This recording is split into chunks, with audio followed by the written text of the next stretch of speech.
Olá, pessoal. Boa noite a todos. Para quem vai assistir depois, né? Bom dia, boa tarde, boa noite. Todos bem-vindos aí para o nosso Papo com Gresg, com Manuel Filomeno de Miranda, né? No rumo do mundo da regeneração que a gente está começando agora. Alexandre, Celso, mais uma vez, como sempre eu falo, vou falar sempre, muito obrigada por essa oportunidade, viu? Nós é que somos gratos. Com certeza. Babs, você pode começar para a gente com uma prece? Claro, posso sim.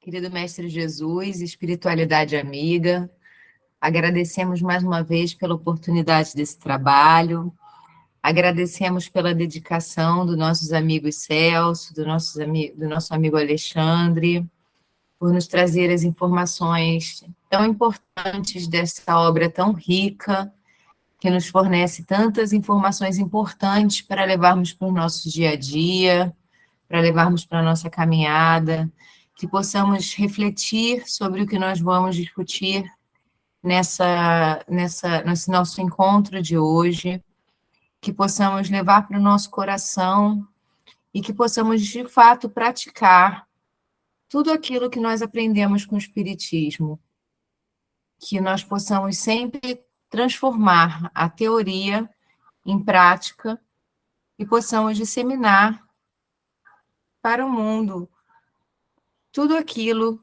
que Jesus trouxe, que se resume ao amor. Que assim seja, graças a Deus. Graças a Deus. Graças a Deus. Alexandre, Celso, com vocês. Deixa eu ver aqui. Espera aí. Muito bem. Vocês estão vendo? Estão vendo? Sim, estamos sim, Celso. Entrou. Tudo certo aí? Bom, então, relembrando, houve uma reunião na colônia espiritual, foram mostrados os objetivos, convidando todos para trabalhar na superfície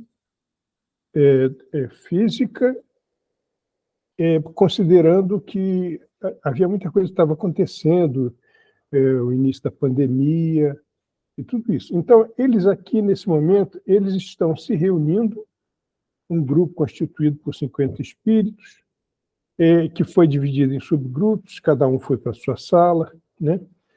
E aí aparece esse Francisco Spinelli, simpático, com aparência de desencarnado aos 60 anos, e ele era um napolitano que veio para o Brasil e se radicou lá no Rio Grande do Sul. Ele se tornou espírita, trabalhou muito no movimento espírita enquanto estava encarnado, e ele, depois que ele voltou para a espiritualidade, ele permaneceu vinculado aos gaúchos do movimento espírita, e ele está sempre envolvido em todas as atividades de unificação do movimento, né? E então aqui a gente vai passando. Com muita gentileza, apresentou a cada grupo o mentor encarregado das atividades no plano físico, elucidando que a jornada dizia respeito à preparação da Era Nova, cognominada como de regeneração da humanidade. Então, esse é um plano maior, como nós já vimos nos livros anteriores, da preparação desse mundo, e a espiritualidade está, assim, extremamente ativa. Todas as coisas estão sendo preparadas e tudo está acontecendo. Claro, nós encontramos a maioria das pessoas que não faz a menor ideia do que esteja acontecendo na espiritualidade, mas todos serão envolvidos nessas mudanças que já estão acontecendo de um certo tempo. Seguindo aqui, a Mãe Terra, com seus filhos em sofrimento, iria passar por uma rude provação qual ocorrer em épocas transatas, sentindo no seio o clamor das multidões, alcançadas pela enfermidade implacável que deveria convidar seus habitantes a repensarem a respeito das questões transcendentes da existência orgânica.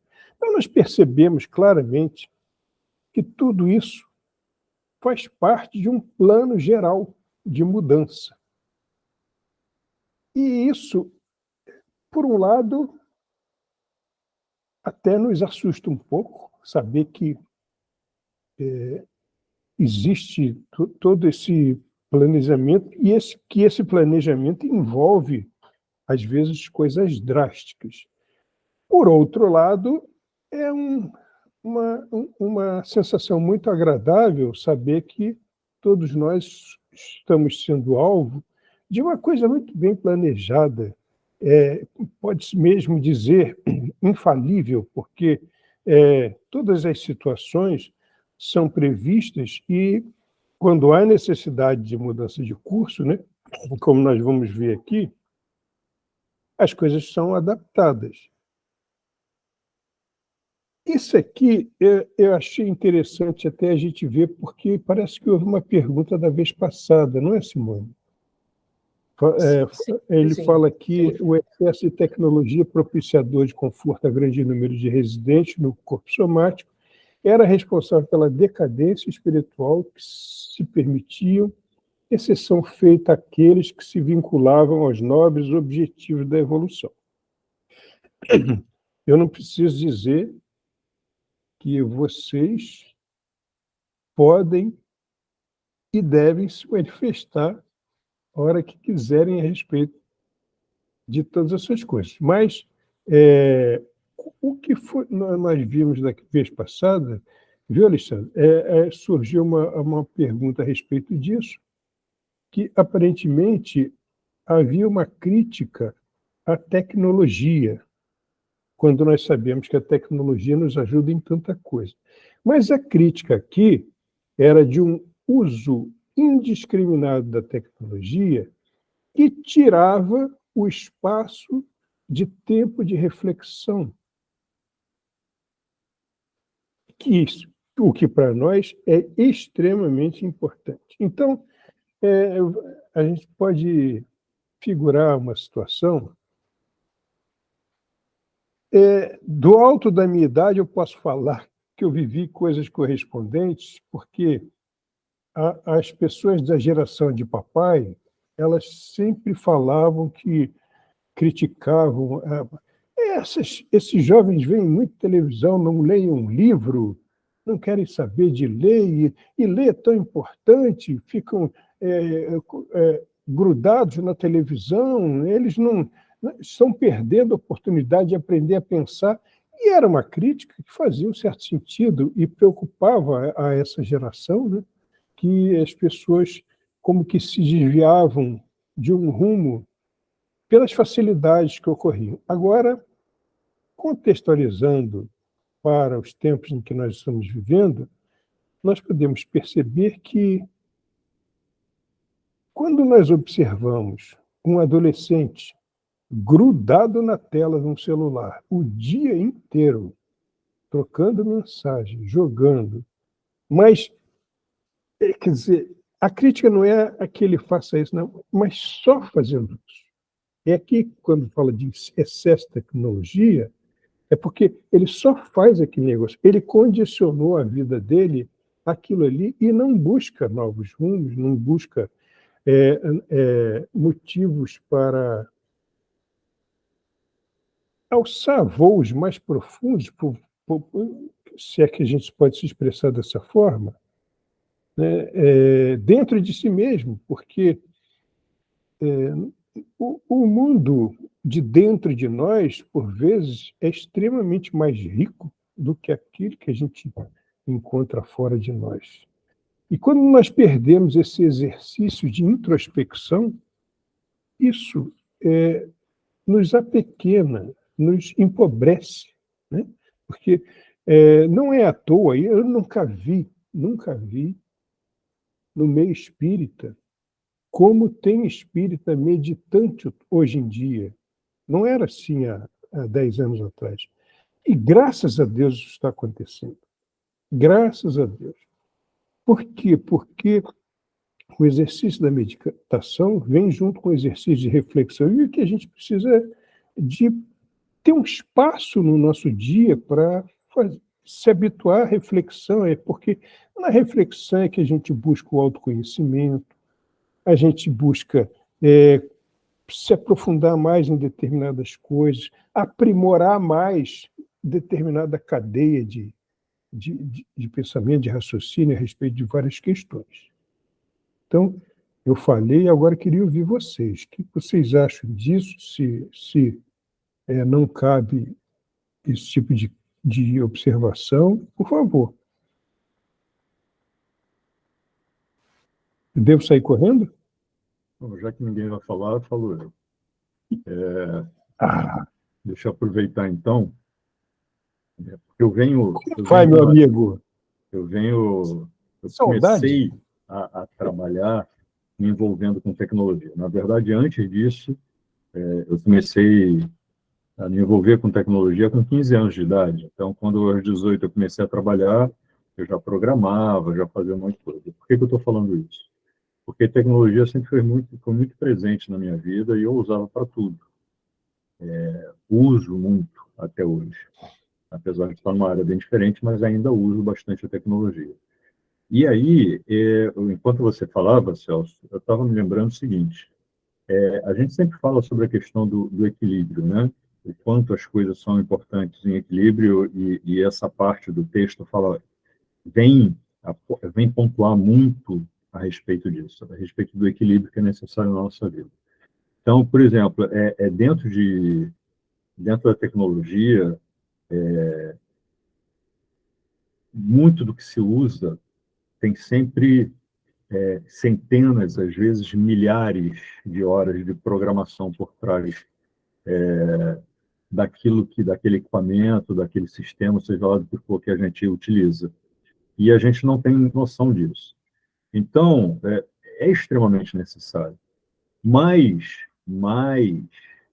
o equilíbrio é tão importante em tudo, e aí estou usando a questão da tecnologia só porque veio aqui no texto. E, por exemplo, existe uma ferramenta que é muito mais uma ferramenta de processo que se usa, que se chama Pomodoro. Né? Pomodoro? Pomodoro. O Pomodoro é tomate. Pois é. O Pomodoro é o seguinte, para fazer o molho Pomodoro, você leva em torno de 20 minutos. Tá? Não menos, não mais, porque tem um ponto ali exato, não sei o que. Então, assim, o original, né, você leva em termos de 20 minutos. E aí, por que se usa essa referência? Porque, na verdade, a ideia se você vai ficar 8 horas ali na frente de um computador programando, você utiliza, né, esse processo que se chama, que faz essa referência ao Pomodoro. Você fica 20 minutos ali enfiado naquilo. Bota o relógio. Bateu 20 minutos, você tem que parar, não importa onde você esteja. Claro, fala assim, peraí, eu estou escrevendo uma linha. Aí termina, pronto, acabou, parei. E aí você fica 5 minutos, você faz 3, 4 sessões, aí depois, na quarta, quinta vez, você para 15 minutos. Então, o Pomodoro é por causa desse período de 20 minutos que faz essa referência, né? Então, assim, tudo na vida é muito importante que haja um equilíbrio, né? A gente pode dizer, por exemplo, que ama demais uma pessoa, mas esse amor ele tem que ser equilibrado. A gente pode dizer, por exemplo, o cuidado com o filho, quem tem filho, né? A gente se preocupa. Às vezes vai ver a criança fazer alguma coisa, o coração vem na boca, mas tem momentos que a gente tem que se segurar. No trabalho, né? Outro dia eu estava conversando com meu sobrinho, e a mãe dele falando, poxa, ele foi chamado a atenção na equipe, na faculdade, que não sei o quê, porque ele tinha terminado a parte dele mais rápida e foi fazer a parte dos outros, ele foi chamado a atenção. Não, cada um faz a sua parte. Então, tudo tem que estar em equilíbrio. Buscar esse equilíbrio não é fácil, não é fácil. E a gente fala, e eu particularmente eu falo, porque eu preciso, inclusive, disso, escutar e falar e exercitar, que é a questão do exercício constante, né? Sempre aquela coisa Jesus explicava, exemplificava e mandava praticar. Por quê? Porque a gente precisa praticar. Para que chegue um dia que a gente não... Primeiro, chega um dia que a gente faça sem pensar e chega um dia que a gente já faz com tanta naturalidade que nem parece mais que a gente está fazendo aquilo. Então, é necessário o exercício. Então, o excesso é excesso com tudo. Não é, porque usa isso e faz mal. Não é que usa isso e faz mal. Claro, algumas coisas, mesmo num uso muito pequeno, fazem mal, óbvio. Mas tudo, a gente até fala, né? Água, nós precisamos de água. Vai beber 20, 30 litros de água por dia para ver se não vai te fazer um mal absurdo. Então, é uma questão de buscar. Então, é isso. Né? É só fazendo essa observação e deixando claro que nenhum desses livros que a gente está estudando, ele fala sobre, faz isso aqui que está tudo resolvido. Não, ele faz isso aqui, segue fazendo, né? Segue caminhando nessa direção, e de vez em quando você vai se esborrachar, de vez em quando você vai cair, de vez em quando vai dar tudo errado, mas é nessa direção que essas coisas, que esses buracos, que esses erros, com o tempo eles vão diminuir, a ponto de chegar um momento muito lá na frente, não espera como é que é? Nessa existência, nem nas próximas centenas, é muito lá para frente, vai chegar um momento que a gente vai falar assim, caramba, nada mais dá errado. Mas para isso, a gente precisa ter essa atenção com relação ao equilíbrio de hoje. Perfeito.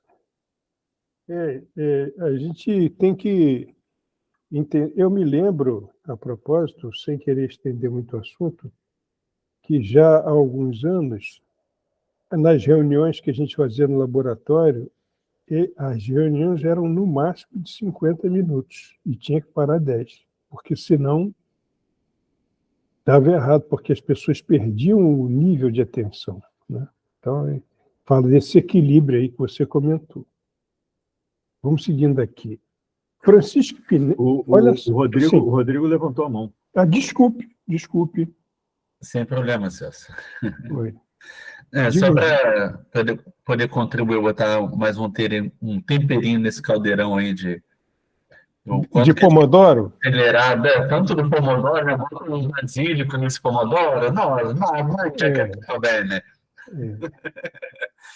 Mas eu estava fazendo uma conversa um pouco antes da gente entrar aqui com um amigo sobre o quanto que a tecnologia justamente ajuda a gente a acompanhar a velocidade do nosso dia, só que ao mesmo tempo, quanto mais a gente usa a nossa tecnologia, mais rápida a própria sociedade fica. Então a gente acaba entrando num ciclo vicioso. Eu preciso da tecnologia para agilizar e conseguir dar conta de tudo, mas quanto mais a gente se acostuma nessa nova velocidade, mais ainda a vida vai exigir mais e mais velocidade da gente. Então, qual é o momento que a gente consegue parar no meio desse caos, por exemplo, praticar uma prece, praticar uma meditação, para a gente ter os momentos e aí pegando aí a tecnologia do Alexandre, o overclocking, né, a gente conseguir trabalhar 2 vezes, 3 vezes mais, é o áudio do WhatsApp que a gente bota lá para ouvir em 2 vezes, porque a gente diz que não tem tempo de ouvir um áudio de 1 minuto, de 2 minutos, a gente vai lá e bota em 2 vezes. Aí a pessoa fala assim, a gente não entende nada. Mas a gente quer estar em todos os lugares ao mesmo tempo, a gente quer tentar dar conta de tudo. Mas a gente precisa entender que tem coisas que a gente não vai dar conta. Perfeito. É o momento que a tecnologia começa a sobrepor até a nossa sobrevivência. Perfeito. Alguém falou aí alguma coisa e ia acrescentar?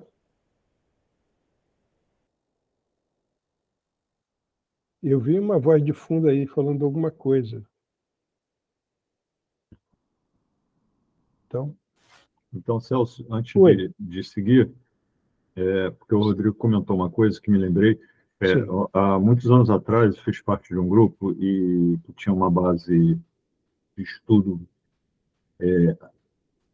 oriental e, na verdade, indiano.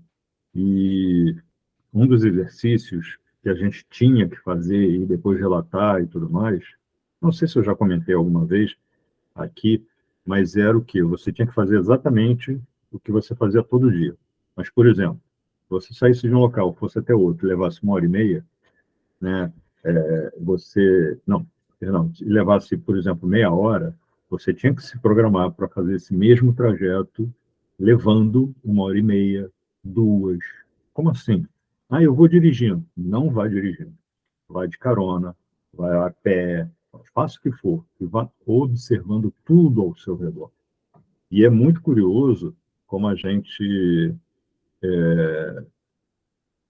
quando faz esse exercício, a gente descobre, por exemplo, construções, prédios, que você para na frente e fala assim, gente, quando que construíram esse prédio? Que a gente não observa. E é essa rapidez, essa velocidade que o Rodrigo estava falando, que a própria sociedade, né, a vida, tudo isso exige da gente, e a gente se perde, muitas vezes. Então, esse exercício, isso foi muito importante para mim, e de vez em quando eu me pego fazendo as mesmas coisas, mas observando de formas diferentes, com mais calma, com mais cautela, com mais cuidado. E eu acho que é isso. Não é questão de muita tecnologia, muita coisa, poxa, mas está exigindo demais. Tanto aqui. Cara, isso faz parte da vida. Essa velocidade, isso faz parte da vida. O que a gente tem que fazer é não se entregar, é não se permitir que essa velocidade determine o nosso ritmo. Nós é que temos que dizer, a velocidade é essa? Beleza, agora eu entro, agora eu não entro. Mas algumas coisas eu vou perder. E faz parte, e está tudo bem. E está tudo bem. Então, eu acho que esse é o grande exercício, um dos grandes exercícios da existência. É a gente olhar para as coisas ao nosso redor, focar naquilo que a gente pode fazer e dizer, cara, isso eu não posso fazer, então deixa para outro e eu vou focar nisso. Eu, muitas vezes, particularmente, eu perdi algumas oportunidades por causa disso. Hoje é um exercício difícil, porque a gente vai, com o tempo, algumas coisas vão ficando mais difíceis, mas graças a Deus eu estou conseguindo. Então, assim, é uma coisa da gente olhar aquilo e falar assim, poxa, por que eu vou perder isso aqui? Por que eu vou perder a oportunidade disso? Deixa eu aproveitar o máximo. E o grande barato, só finalizando, e o grande barato desse exercício, da gente ter mais atenção nas coisas, é que aquilo que antes a gente via acontecendo numa grande velocidade e a gente não consegue acompanhar, não conseguia, a gente, de repente, se vê fazendo exatamente aquilo, naquela grande velocidade, e, de repente, fala assim, ué, não é tão difícil assim. É porque é o resultado desse exercício de observação, de busca do equilíbrio. Né? Às vezes a gente quer abraçar muita coisa e aí se perde, óbvio. Então a tecnologia traz essa... Não só a tecnologia, né? Mas assim, o que a tecnologia proporciona, o excesso de informação, o excesso de um monte de coisa. Então, é um dos grandes exercícios hoje em dia, até para evitar, né? E aí, Celso, você pode falar muito mais, mas assim, até para evitar síndrome do pânico, ansiedade, a própria depressão, um monte de coisa, porque a gente fica perdido. Então, um dos grandes exercícios que a gente tem hoje é buscar formas de atingir esse equilíbrio, ciente de que não vai ser em tudo. E para atingir esse equilíbrio em algumas coisas, muitas, às vezes muitas mesmo, muitas coisas nós teremos que abrir mão. Né? Enfim. É exercício de prioridade, né? Cristina. Oi, então, uma coisa que eu acho interessante a gente observar é que, na verdade, ao longo do tempo, né, desde que o homem começou a usar os animais como meio de transporte, a partir daí acoplar alguma coisa sobre esses animais para fazer o transporte deles de um lugar para o outro, a gente vem lidando com essa questão de agilidade de tempo e tecnologia, não é verdade? Ao longo do tempo, a gente sempre foi se especializando com as tecnologias, e isso foi transformando a sociedade através dos tempos. Quando a gente chega na Revolução Industrial, isso faz um boom. né? Porque aí realmente transforma tudo. E aí todo mundo tem sede de descobrir cada vez mais coisas, e aí vem o avião, e começa a vir outras tecnologias que vão realmente adiantando as coisas, né? Eu costumo colocar sempre para os meus filhos que existe, assim, um momento, né, da nossa geração, né, da gente que chegou bem antes desse boom tecnológico, um ano durava 2 para poder acabar. Né? E hoje em dia, assim, você vive 3 anos em 15 dias. Pois é, Assim, o negócio está muito, muito, muito acelerado. é E a verdade. gente está se acomodando na aceleração e perdendo a riqueza dos detalhes. Né? Então, eu acho que a gente precisa realmente buscar um ponto de equilíbrio. Isso é que é, de fato, importante, porque quanto mais o tempo passar, maior será a quantidade de tecnologia que todos nós seremos submetidos, entendeu? Não dá não, Rodrigo, desculpa. Agora que você está aqui, filho, dá não. Agora abraça a missão e pronto, entendeu? Eu acho que a gente está se acostumando a essa questão da celeridade, porque quando você tem um acesso à internet que não atende à velocidade que você quer, você fica aborrecido. Então, a gente está se acostumando a isso, mas a gente precisa encontrar um ponto de equilíbrio realmente para poder observar as coisas boas que a tecnologia de Deus deixou para a gente, né? Então, eu acho que a gente precisa dar assim, encontrar um ponto de equilíbrio interessante para isso. Com certeza. Só posso falar rapidinho? Claro, Eu claro. não levantei a mão, mas depois do comentário da Cris, fiquei pensando aqui. Eu sei que o equilíbrio é fundamental, assim, para todos nós. Acho que a gente acaba se extrapolando no meio do caminho ao longo do dia, né, ao longo da semana. As coisas assim acontecem, a gente vai mexendo no celular e não vai prestando no aqui, no atenção no aqui e no agora, né? Mas eu fico pensando muito, enquanto a Cristina estava falando, o quanto assim as próprias crianças assim elas nasceram nessa época do ano, né? Elas nasceram no meio disso, no meio dessa rapidez, no meio das telinhas, né? Então, o quanto é difícil, assim, o quanto é trabalhoso o trabalho dos pais, digamos assim, nesse processo de educação, de tentar mostrar para elas esse equilíbrio, né? Porque se uma criança de 1 ano, 2 anos, fica, sei lá, 2 horas, 4 horas numa tela, isso é totalmente prejudicial para o sistema do corpo dela, né? Dos neurônios, enfim. Então, isso priva muito ela dos estímulos que a vida proporciona. Isso, os estímulos da vida, crucial para o processo de desenvolvimento dessa criança, que seja uma forma saudável, né? Então, estar muito atento, isso vai muito além, tipo assim, de nós, também, esses pequenos que também são futuros adultos, né? Exatamente. Mariane. Oi, gente, boa noite. Eu Boa tô sem noite. a câmera hoje, que não sei por que minha câmera tá com problema para reiniciar, tá? Mas vocês estão me escutando bem, né? Perfeitamente. Desculpa, tá? É que eu tô Que tentando isso. reiniciar aqui, mas não tá funcionando, porque a câmera do Note não funciona, é uma câmera à parte, enfim, não tá funcionando. Mas não era para falar da minha câmera que eu levantei a mão, não. Eu ia só pegar um gancho no que o Matheus falou, né, dessa questão da tecnologia e do quanto muitas vezes isso também acaba fazendo com que os estímulos não sejam exatamente o que aquela criança precisa ter para se desenvolver. Acho que fugindo até um pouquinho do tema, mas nessa linha da tecnologia na infância, também tem um outro lado, né, gente? A gente vive numa sociedade que é uma sociedade em que cada vez mais você tem aquela questão da correria, do trabalho, dos pais trabalhando e não sei o quê. E muitas vezes a tecnologia acaba sendo um escape, né? Acaba sendo uma válvula de escape para aquela criança conseguir se manter ali ocupada.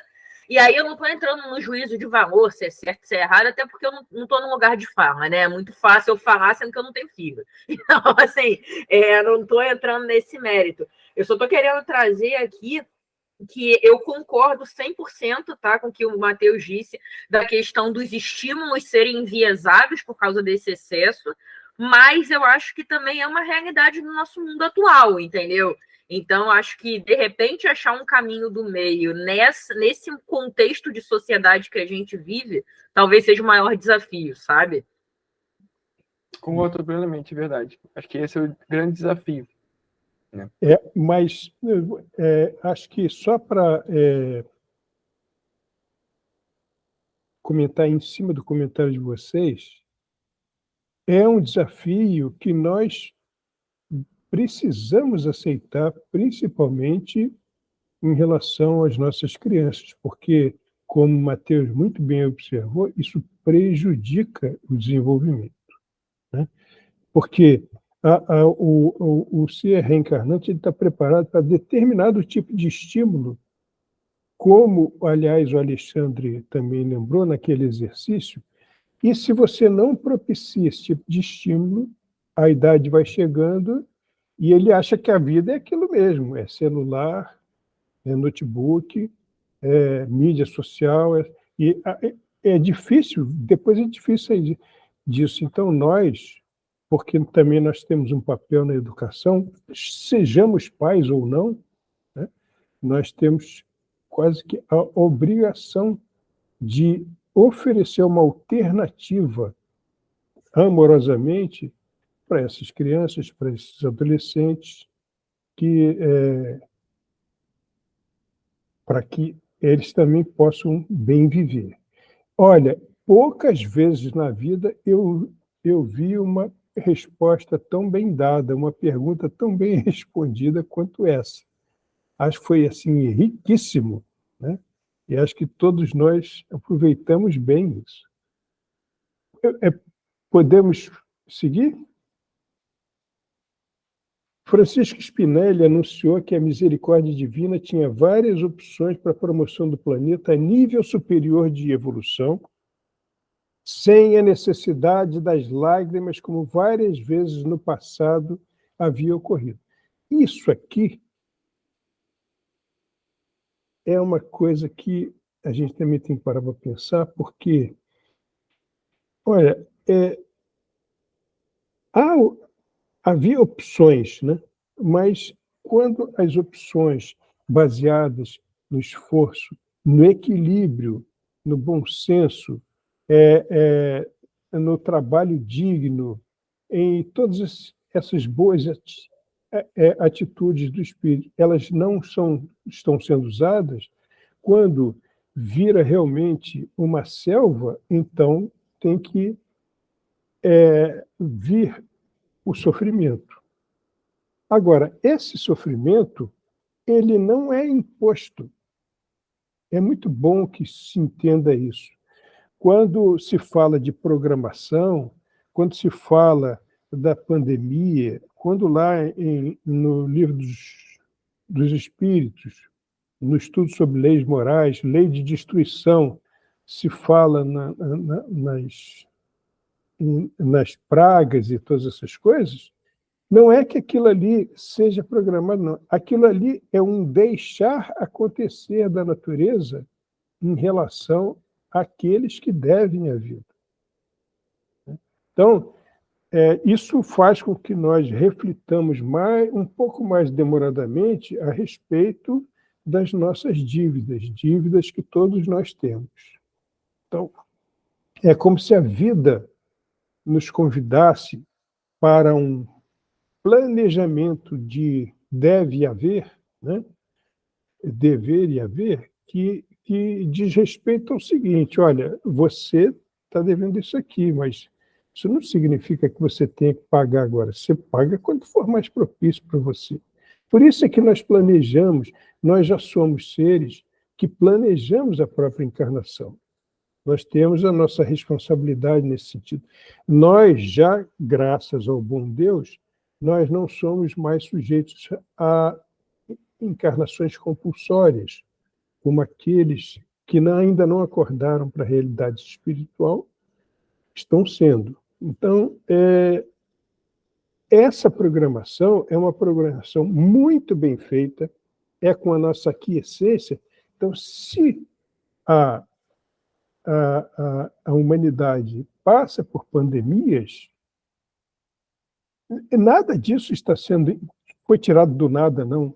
aquilo ali são as dívidas que as pessoas têm que são convidadas a pagar naquele momento, nada que elas não devam. Por isso é que nós vimos, ao longo desse processo todo, que pessoas se foram num piscar de olhos. Outros sofreram muito mais. Com outros não aconteceu nada a respeito, a propósito apesar da exposição. Então, nada do que nós paguemos como humanidade devedora é injusto. Todos nós passamos pelo que nós temos que passar.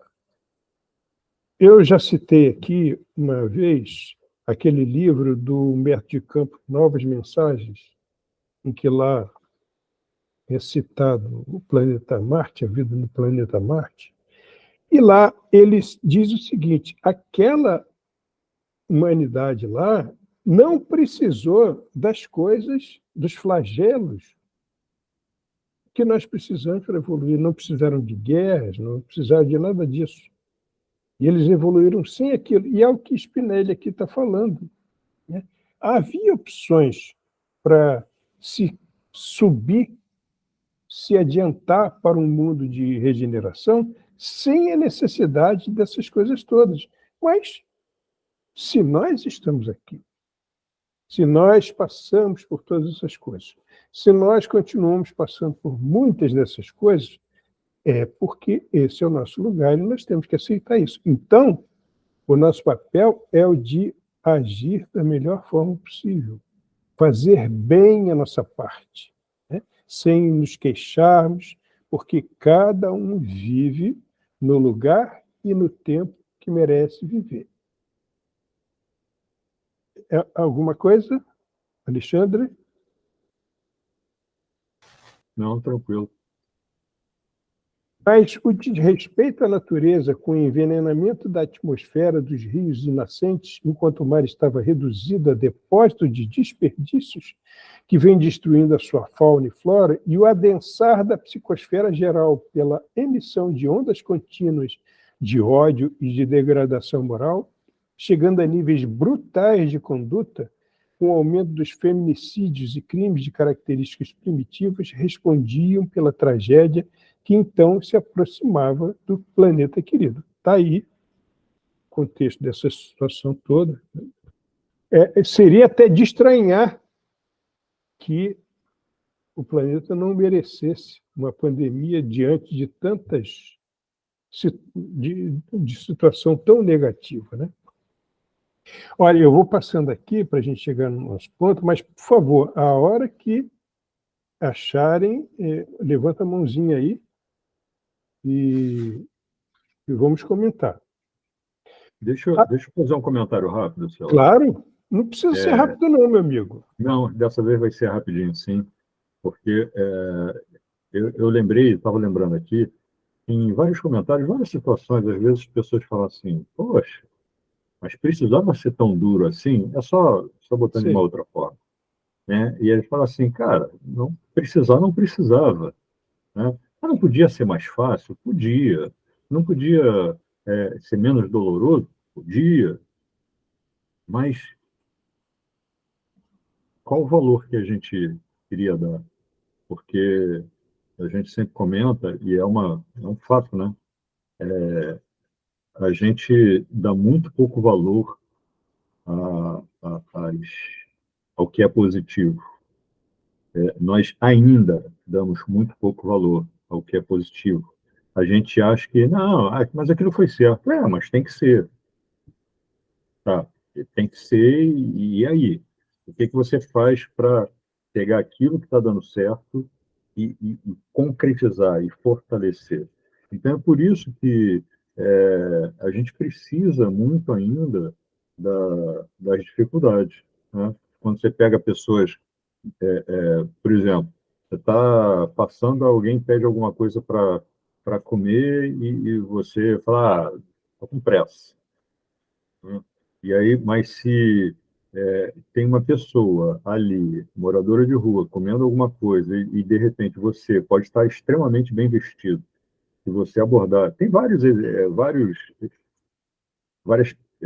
como é que é? Várias situações de laboratório, né, que fazem aí sociais, laboratórios sociais e tudo mais.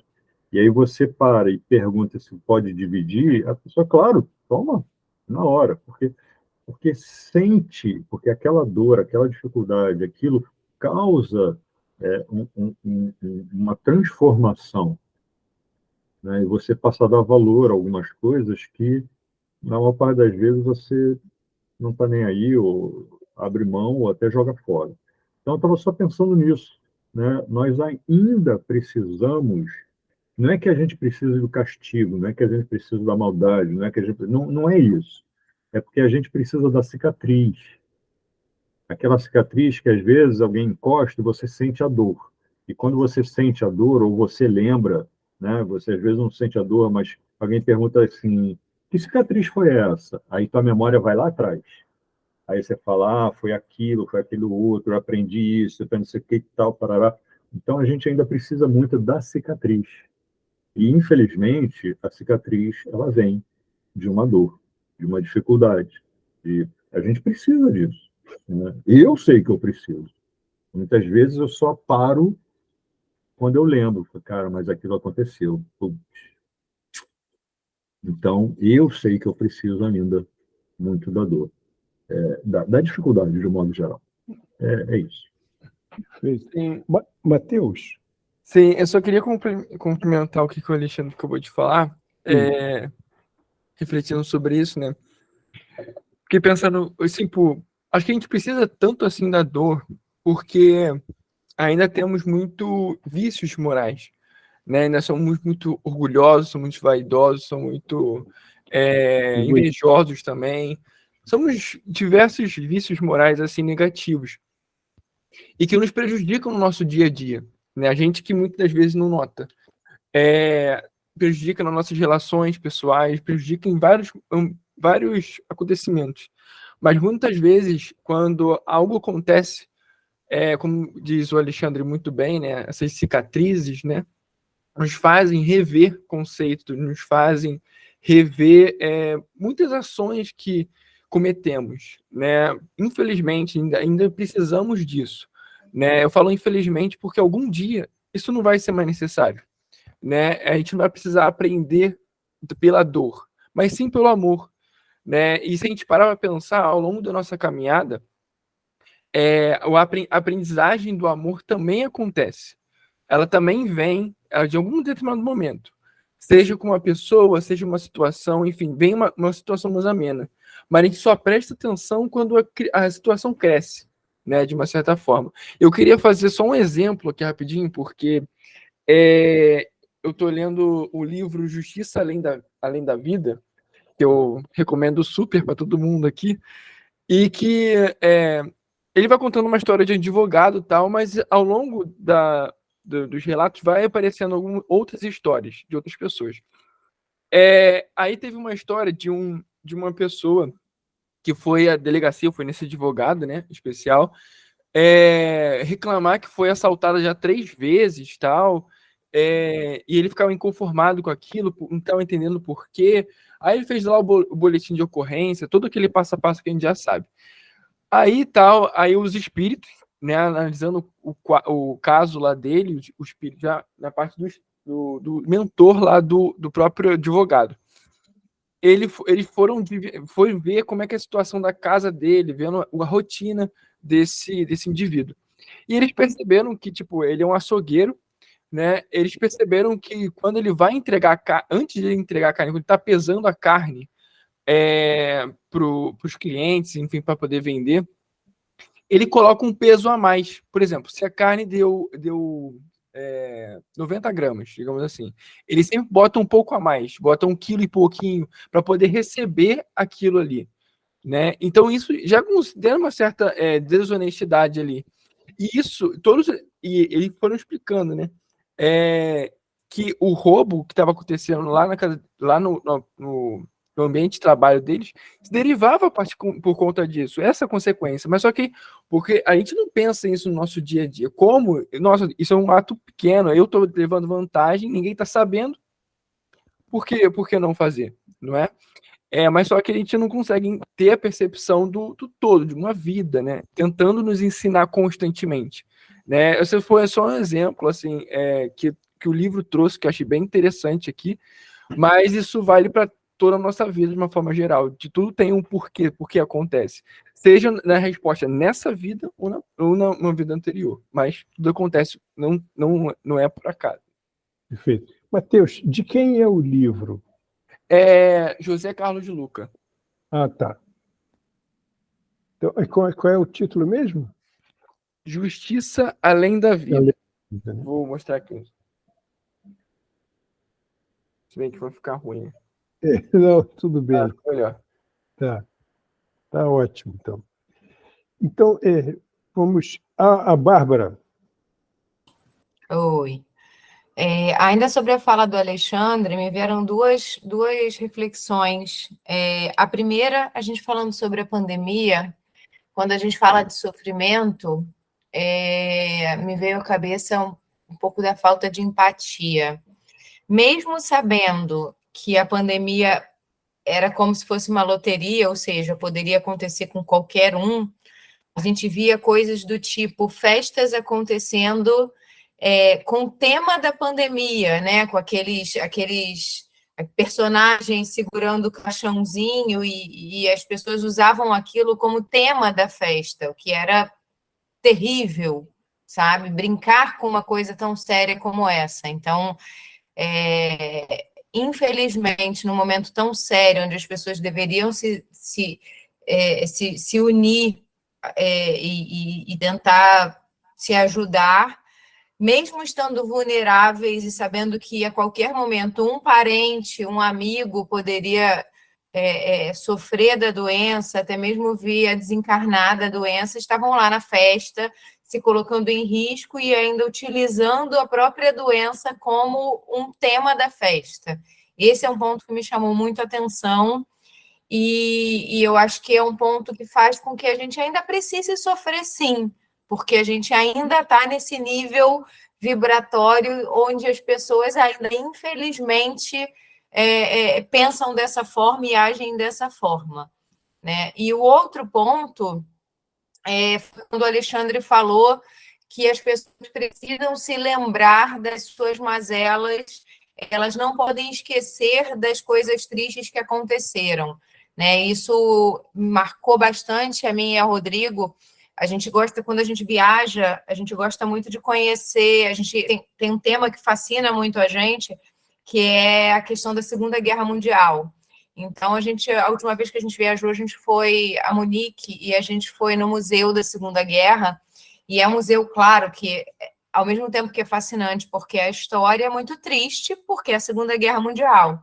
E no final do passeio, a gente sai de lá bem pesado, né? Tem toda a história, tem todos os objetos ali que envolveram a Segunda Guerra, é tudo muito palpável, mas eles explicam que é importante a gente passar por ali, ver a história, tocar nos objetos, para que a gente não esqueça que aquilo aconteceu. Porque lembrando daquilo, a gente evita que aquilo volte a acontecer novamente. Então, essa lembrança, ela é triste? Mas é um alerta para que aquilo não volte a acontecer, sabe? Então, são essas duas observações que eu queria acrescentar nesse tema. Ótimo, Bárbara. Tudo o que está sendo dito lembra... eu creio que, de forma alguma, a gente tem que deixar de parar para fazer essas observações. Muito pelo contrário. Nós temos que realmente nos demorar um pouco nessas coisas, porque graças a Simone, que nos deu um tempo assim, sem medida, para a gente fazer o nosso estudo, então a gente para naquilo que realmente é importante. Eu acho que tudo que vocês estão falando, a começar lá do exercício que o Alexandre citou, que é um exercício de sensibilização a respeito da relação que as pessoas têm com o exterior, né? Com as coisas com as referências que elas podem ter. Isso que a Bárbara falou sobre o tema das festas, o que é isso? Isso é uma falta muito grande de sensibilidade, uma despreocupação clara, um descaso muito grande pela sorte do próximo. Isso é querer usar de qualquer coisa para se divertir com uma coisa tão séria.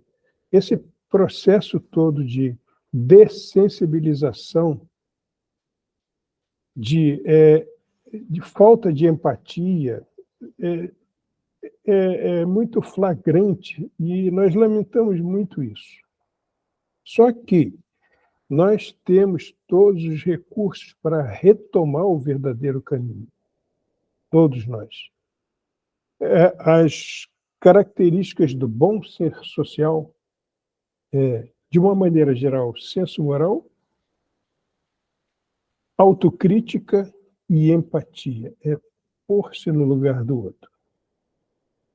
As pessoas, justamente por serem muito materialistas, elas não ligam para isso, elas não estão nem aí para essas coisas, né? Então, elas acham que elas têm mais que se divertir, que falar alto, a música barulhenta, como se fosse um processo de perda intencional de sensibilidade, porque essa sensibilidade pode relacionar a pessoa a determinadas responsabilidades, a determinado dever de humanidade, e ela não quer fazer isso, ela opta por não fazer isso.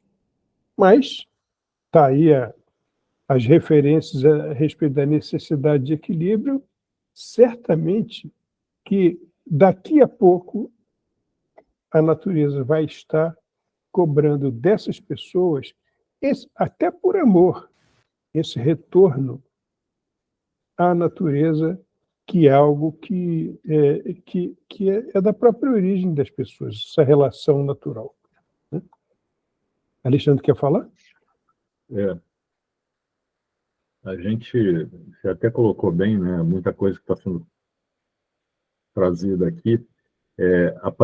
Pode até parecer que sai um pouco do assunto do livro, mas, na verdade, são reflexões extremamente importantes para a nossa evolução, e o livro fala sobre isso, né? Também acho. E aí, com tudo isso que a gente está falando aqui, eu lembrei de um texto, que eu vou tentar ler aqui. Há umas 2 semanas, eu e Cláudia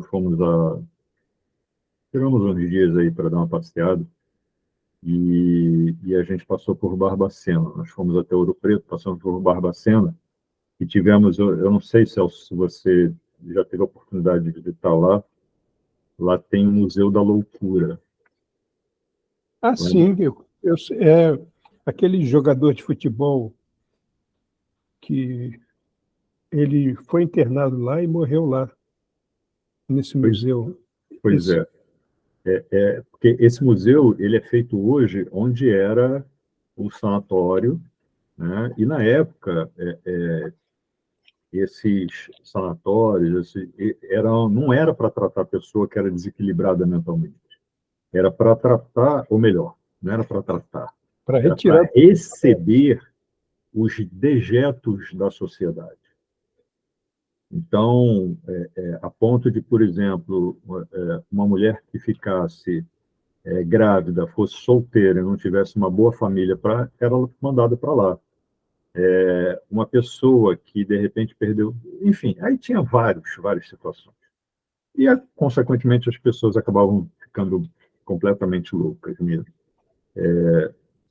E aí tem muita coisa, mas, enfim, não vou nem... Vou tentar ler um texto aqui que me marcou muito.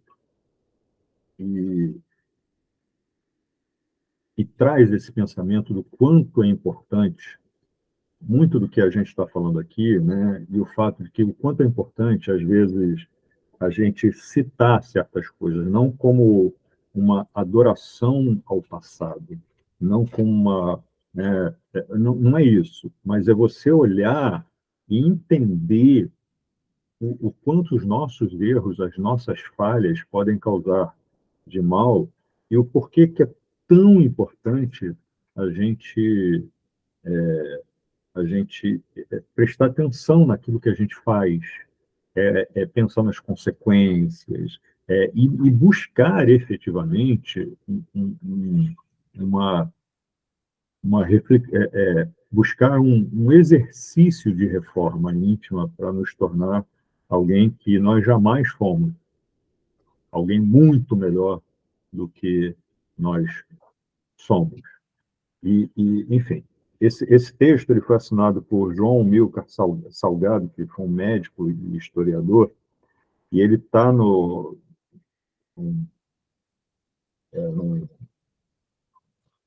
como é que é? É apresentado, né, numa plataforma enorme para ficar muito evidente, e ele diz o seguinte: o título do texto é Discurso para todos os homens, exceto os loucos. E ele diz: quando o homem teve consciência de que dominava a agricultura, ele condenou o infanticídio, exceto o assassinato da criança louca.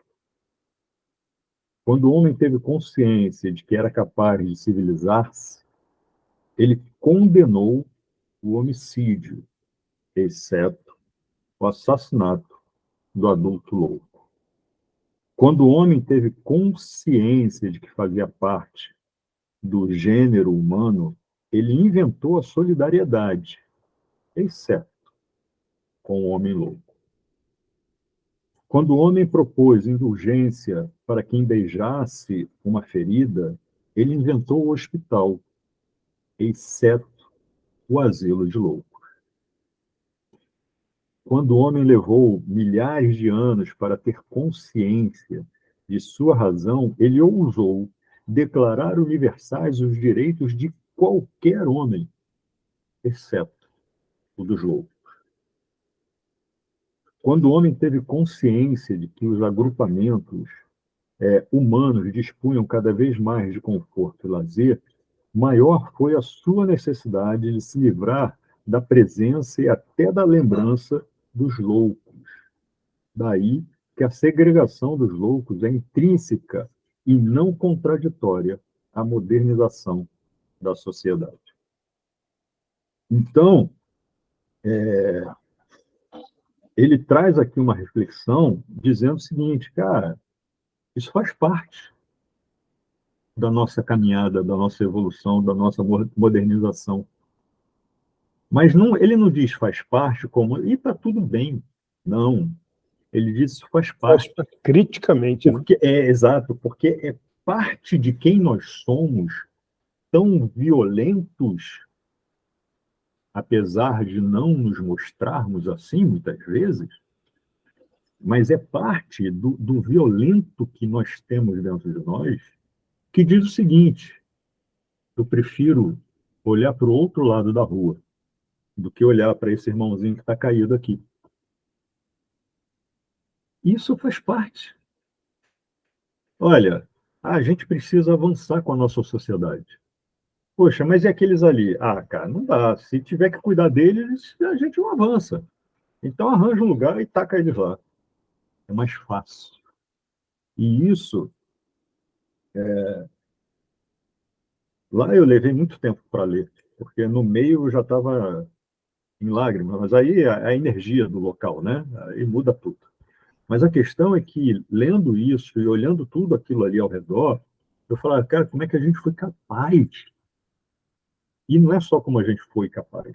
Porque na hora eu pensei, como é que a gente foi capaz? E logo em seguida eu falei assim, não, como é que a gente é capaz de virar as costas para quem necessita?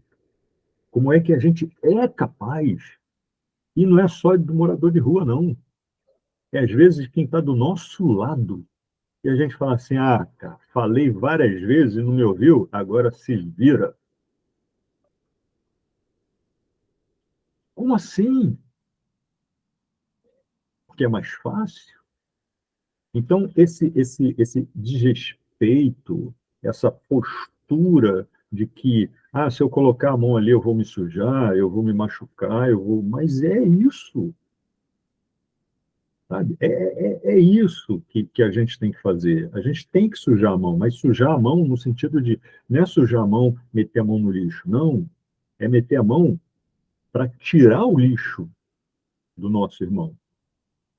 E a gente vai se sujar no processo. Mas faz parte. Porque não tem como eu me tornar mais limpo enquanto aquele que está ali do meu lado continua sujo. Isso é uma ilusão. É uma tentativa de ser quem eu não sou. É uma tentativa de negar a natureza das coisas. Né? Então, não tem mais. Hoje em dia existe uma superexposição. Qualquer coisa você está na internet. Né? Existe uma superexposição. E muitas vezes isso é extremamente ruim. Mas, por outro lado, e graças a Deus que tem isso, porque muitas vezes contém nosso ímpeto em praticar certas coisas que não deveríamos. E a gente pensa, pô, mas se eu fizer isso, no dia seguinte eu estou batendo 1 milhão de likes lá no YouTube. Né? Então a gente acaba segurando um pouco. Mas seria muito melhor se a gente falasse, pô, eu não vou ter 1 milhão de likes no YouTube, porque eu não vou fazer. E por que eu não vou fazer? Porque eu não devo fazer. É simples assim. Né? É simples assim. Enfim, é isso. Isso realmente. Olha, a respeito disso que você falou, quer dizer, de como o ser humano reage ao desequilíbrio mental e coisas relacionadas, isso vale assim um estudo inteiro. Mas, Cristina, por favor. Eu gostaria de lembrar, né, uma frase que a gente conhece bastante, que o passado não é um lugar de moradia, mas é um lugar da lição. Né? Tanto da coisa boa quanto da coisa errada. E, aproveitando o comentário da Babs sobre a questão do que aconteceu na Segunda Guerra, nós temos agora no Rio de Janeiro o Museu do Holocausto, tá, em Botafogo, lá onde era o Mirante do Pasmado, o local ali agora é um Museu do Holocausto. Aqui no Brasil, nós temos 2 museus do Holocausto, sendo esse do Rio de Janeiro, que é recém-inaugurado, e um em Curitiba, e tem também o Memorial da Imigração Judaica e do Holocausto em São Paulo. Então, e tem outros museus do Holocausto no mundo. Né? A questão da Segunda Guerra é uma questão que me sensibiliza bastante, e eu, particularmente, não gosto de ler nada sobre o assunto. Né? Então, assim, é claro que ao longo da vida a gente estuda uma coisa ou outra, porque faz parte do pacote, mas, assim, ler mesmo, eu li muito pouca coisa. Então, eu acho que fica realmente a lição daquilo que a gente não deve fazer, e a gente precisa visitar o passado para que a gente olhe para as nossas dores e para a gente olhar para essas cicatrizes, né? Meu pai tinha um primo que morreu na Segunda Guerra. Assim, tá? A cinza dele está lá no museu lá do Aterro do Flamengo, lá no Memorial Os Pracinhos. E a gente precisa fazer essas visitas mesmo ao passado. Né? Então, eu, por exemplo, eu trouxe uma frase para a vida que eu olho para as minhas cicatrizes e algumas eu até fico assim, caramba, como é que eu sobrevivi a isso tudo aqui, entendeu? E eu acho que todo esse contexto assim, de história que envolve o país, que envolve a cidade, que envolve o mundo, que envolve um bairro, faz parte daquilo que a gente precisa realmente visitar e falar assim, olha, eu não posso mais cometer esse erro. Né? E agora eu estou dando uma olhada aqui com mais atenção a esse texto, nesse segundo parágrafo, essa questão da natureza. A gente faz muito essa colocação nas nossas ações ambientais, pelo GRESG, que a gente vai desencarnar, né? Não tem jeito. E a gente gostaria de voltar para cá no mundo de regeneração. Então, quanto mais a gente destrói a natureza, né, mais a gente sabe que vai ter muito o que consertar no mundo de regeneração. Então, se a gente fizer a nossa parte, cuidar dela agora, né, vai ficar muito mais fácil. Em 2020, nós conseguimos, né, chegar a um pouco mais de um ano no cálculo da sobrecarga da Terra. Por quê? Porque ficou todo mundo em casa, então não tinha shopping, não tinha mercado, não tinha um excesso de consumo, não tinha excesso de roupa, excesso de nada. Carro quase não saía, apesar de um desconforto ou outro que as pessoas tinham, porque você lidava sempre com algumas questões desrespeitosas em relação ao lockdown, mas, no geral, a maioria foi forçada a cumprir, e dessa forma nós tivemos vários exemplos com relação a questões da natureza que foram importantes para a gente avaliar o nosso comportamento, né? E, assim, se a gente é herdeiro da Terra e a gente pretende voltar para cá no mundo de regeneração, gente, vamos começar a tomar cuidado com as coisas que a gente faz com a natureza, porque a gente vai pagar essa conta quando voltar, sabe? Porque a tendência é que quando a gente volte assim, mais ligado no 220 do que essas crianças de agora, que a gente já fica impressionado com o que elas fazem com as tecnologias, entendeu? E quando a gente lida com as questões de natureza, a gente usa a tecnologia para fazer alguns ajustes, para fazer algumas ações de recomposição, mas nem tudo é tecnologia, porque o solo ele vai chegar num ponto que não vai ter tecnologia que dê jeito, e a gente precisa manter isso funcionando.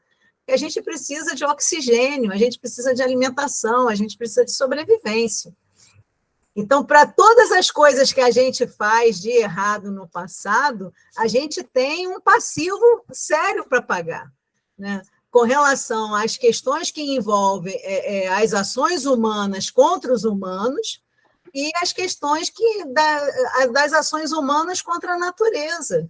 Então, isso é muito sério, sabe? Então, quando a gente solicita que as pessoas colaborem com as nossas ações ambientais, é porque nós somos o beija-flor que está apagando o incêndio da floresta. E eu tenho certeza que a casa se orgulha muito disso, sabe? E é um orgulho positivo, porque a gente tem que perder também, né, desmistificar essa coisa que o orgulho é ruim. Não, a gente tem orgulho bom, sabe? Quando a gente consegue alcançar um bom resultado numa ação ambiental que a gente faz, sabe? Quando a gente consegue alcançar um bom resultado numa ação social que a gente faz, porque todo mundo fica bem, sabe? Então, que a gente assuma o compromisso do beija-flor no incêndio da floresta e comece a fazer a sua parte. Para quando chegar lá, entendeu? Quando a gente tiver que voltar, a nossa missão seja um pouco menos penosa, né? Porque eu acho que a gente já teve muita conta penosa para pagar. Vamos ver se agora a gente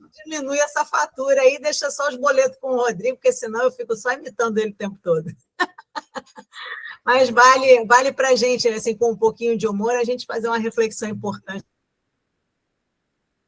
Dúvida alguma. Provavelmente a gente vai pagar essa conta, gente. Exatamente.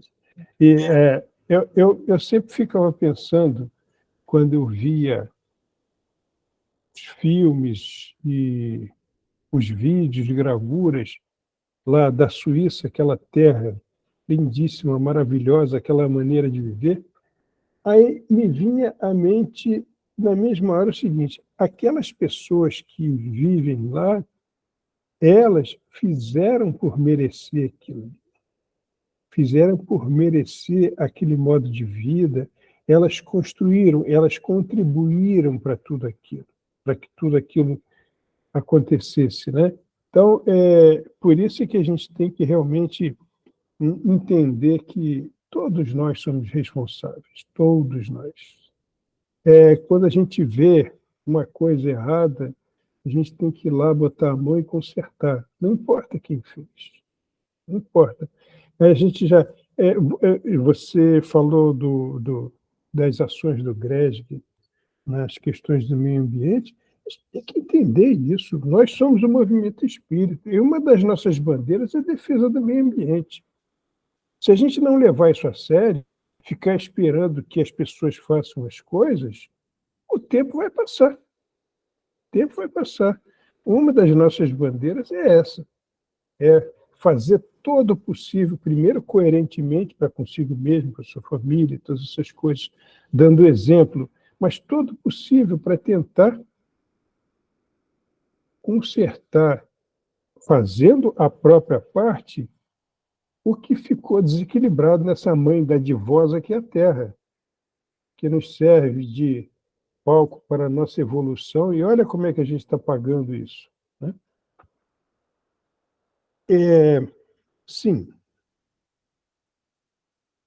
a tarefa que a todos nos estava destinada objetivava diminuir a intensidade da epidemia, agora se transformando em pandemia. Ninguém tinha pedido a palavra não, né? Esse labor seria realizado através das construções espirituais nas regiões foco de contaminação, auxiliando os indivíduos à manutenção de comportamento sereno, abstenção de extravagâncias que desconectam o equilíbrio emocional e as reflexões mentais do dia a dia existencial. Queria comentar aqui o seguinte: esse foi o slide em que nós paramos na vez passada. Olha, do ponto que a gente pegou até esse slide, olha quanta coisa que a gente conversou, olha quanta coisa que a gente aprendeu e discutiu, olha quanto, todo mundo contribuiu, olha que coisa rica foi o nosso estudo até esse ponto. Né? Então, a gente tem que entender o seguinte: a consciência que nós temos a respeito dessas coisas é o nosso estudo também. Não é só o tema que a gente está tratando do mundo de regeneração, mas de pensar em todas as coisas que devem fazer com que nós mereçamos esse mundo que é divino. A gente não tem que se preocupar. E será que eu vou para lá? Será que eu não vou? Será que eu vou para um planeta inferior? Meu Deus do céu, como é que vai ser? Não importa, não nos preocupemos com isso. Nos preocupemos, como a Cristina lembrou, de fazer agora. Fazer agora, porque senão o que se pede de nós não somos mais crianças, tão crianças assim, que temos que cruzar os braços e esperar que as coisas aconteçam, que as pessoas façam, os governos, os políticos. A gente tem que rezar para esse povo, mas fazer a nossa parte. Vamos rezando e vamos fazendo. Né? Porque não adianta ficar esperando alguma coisa acontecer.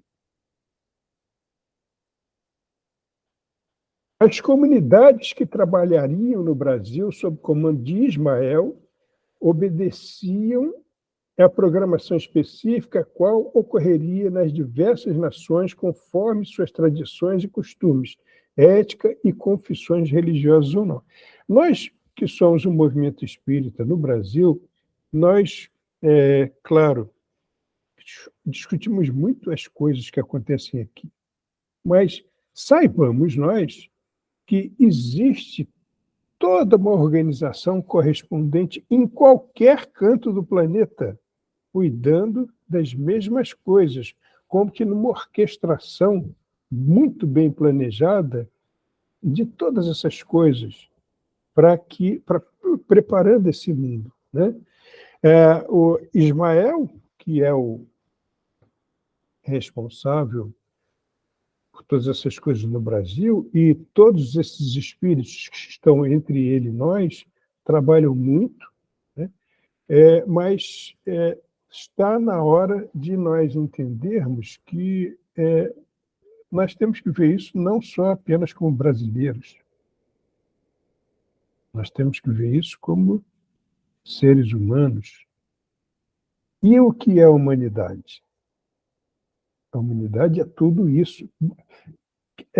Se a gente quiser responder o que é a humanidade, basta a gente ir para o interior numa noite sem lua e olhar para o céu e ver aquele monte de pontos, essas coisas incontáveis que nos dão dor de cabeça só de pensar, tudo isso é humanidade, né? Nós somos a humanidade terrestre, mas tudo é humanidade. Então, todos são nossa família. E saibamos nós que no nosso sistema, todos os outros orbes se preocupam muito com o que está acontecendo na Terra. Eles sentem muita pena de nós, porque nós estamos enfiando os pés pelas mãos, esse calor que aconteceu aí na Europa, está acontecendo, aliás, né? Aquele incêndio que houve no Havaí, isso aí é a mão do homem, não tenhamos a menor dúvida. Isso é consequência da maneira como estão tratando o planeta. E isso deveria servir como aviso para que as pessoas retomem um modo de ação que proteja mais essa mãe terra. Mas a gente só ouve promessa, problema, e vamos fazer a nossa parte. Não vamos esperar nada, porque aquele que diz assim para nós, vocês não vão mudar o mundo. É claro que vamos. É claro que estamos mudando. Mas como você vai? Fazendo a própria parte, cada um com o seu quinhão. E não temos a menor dúvida disso.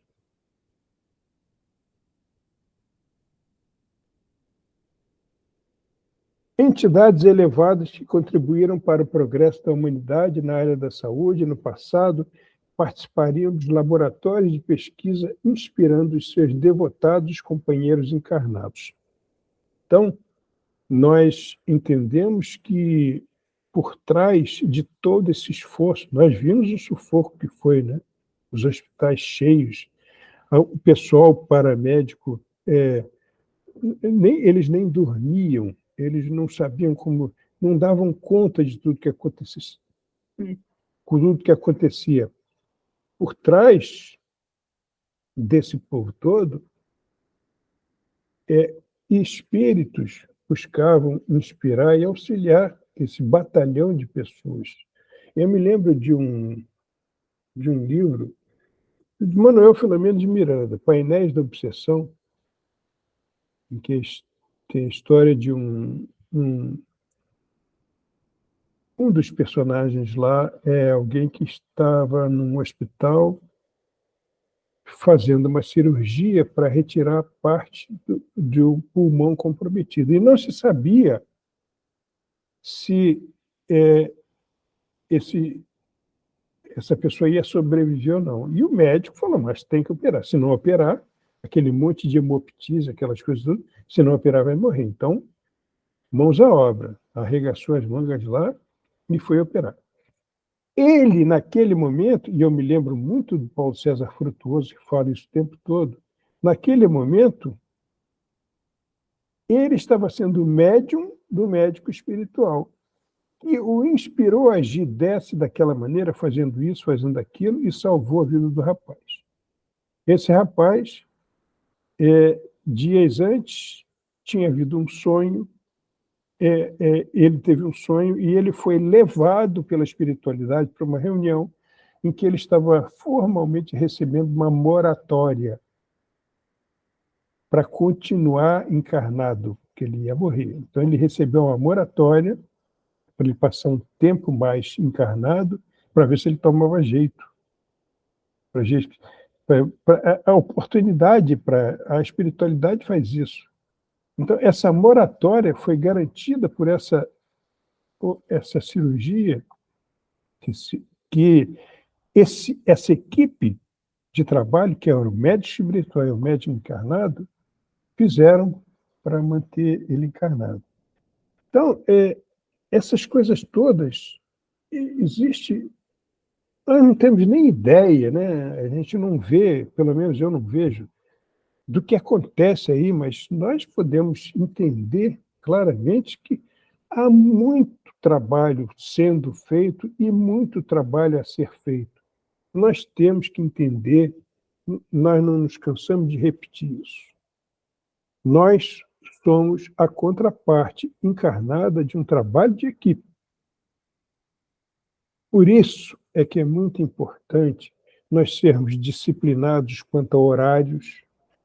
Por isso que é muito importante nós sabermos que nós estamos ali para secundar a espiritualidade naquelas ações, naquilo que nós fazemos, nas casas em que nós trabalhamos, no lar, no trabalho, seja onde for. Nós temos que ligar a nossa consciência às boas iniciativas, porque nós fazemos parte da construção desse mundo melhor. Mas nós temos que fazer a nossa parte.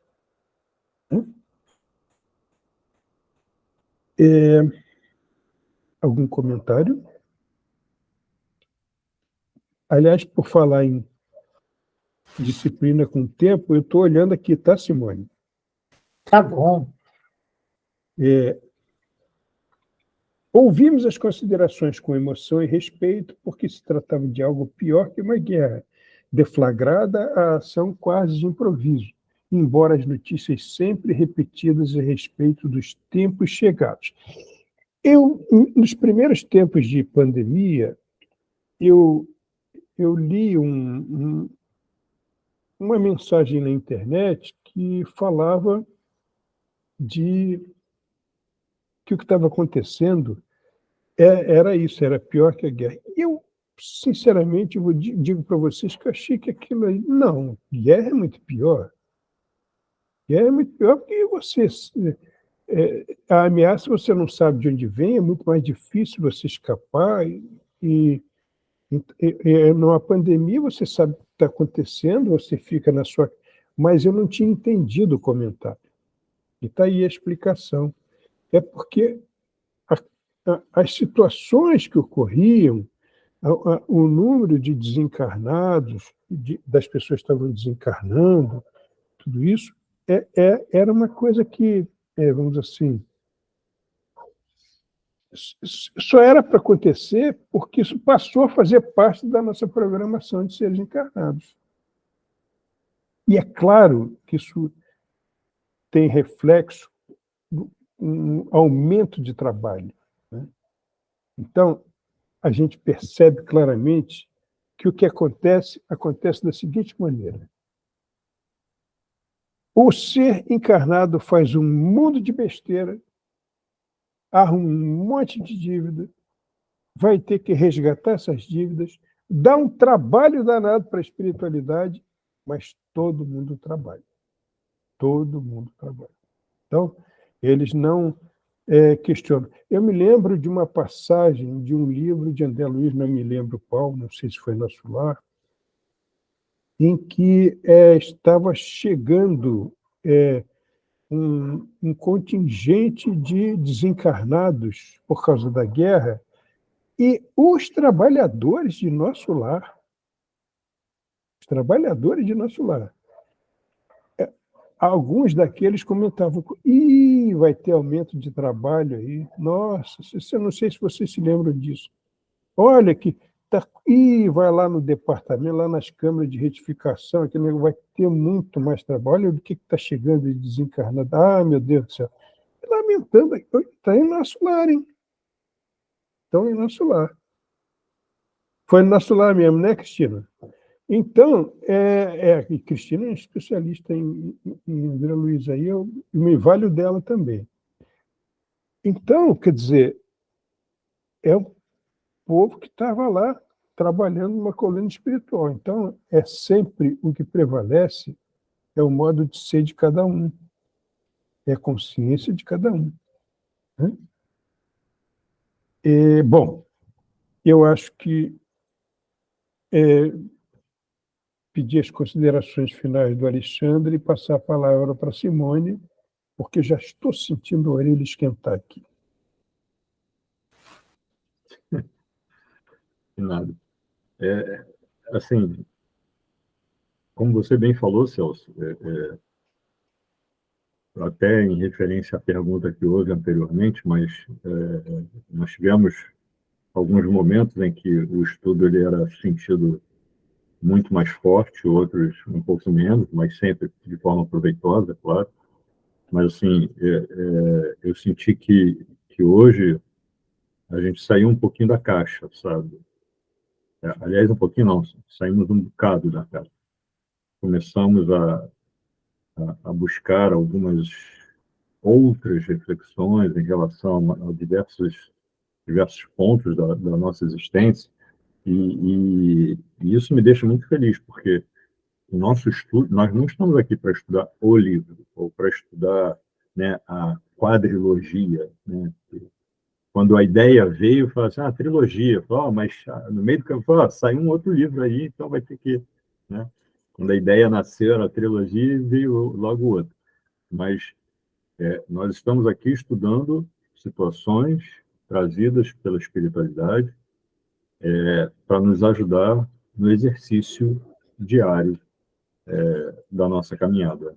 Então, isso é muito bom. A gente olha e começa, e vai aqui, vai ali, isso aqui, e começa a enriquecer.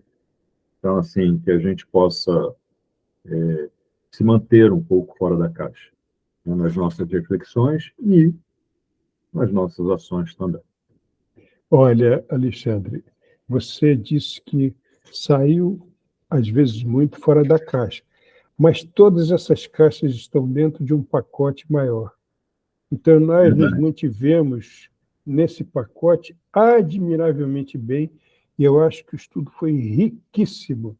E eu fico mais feliz com todas as intervenções, né? Porque foi assim, foi muito rico mesmo. Simone, por favor. Com certeza foi. Até a gente está fazendo jus ao nome, não é? Papo com o Manuel Filomeno de Miranda. Então, a gente está batendo papo, então está ótimo. Estamos fazendo jus ao nome, é isso mesmo. Mateus, você pode fazer a prece para finalizar para a gente? Claro. Fechemos nossos olhos. Pai de infinita bondade, misericórdia, a espiritualidade amiga que nos acompanhou durante todo esse encontro, nos inspirando, nos ajudando a refletir cada um dos pontos que nos foi trazido aqui pelos nossos amigos. Obrigado, Pai, que possamos levar esses ensinamentos ao longo da nossa semana, que coloquemos de uma maneira mais equilibrada o uso da tecnologia no nosso dia a dia, que possamos fazer a nossa parte com o mundo de todas as formas, seja das pequenas coisas até as grandes coisas, mas que fizemos a nossa parte. Obrigado, Pai, por tudo, por todos os ensinamentos, por todas as oportunidades de aprendizagem, que nos acompanhem e nos inspirem hoje e sempre. Que assim seja, graças a Deus. Graças a Deus. Graças a Deus. Obrigado, pessoal, por a gente estar junto. Uma excelente semana para todo mundo, viu? Até mês que vem. Beijo. Um beijo. Boa noite. Obrigado por tudo. Obrigada, muito obrigada.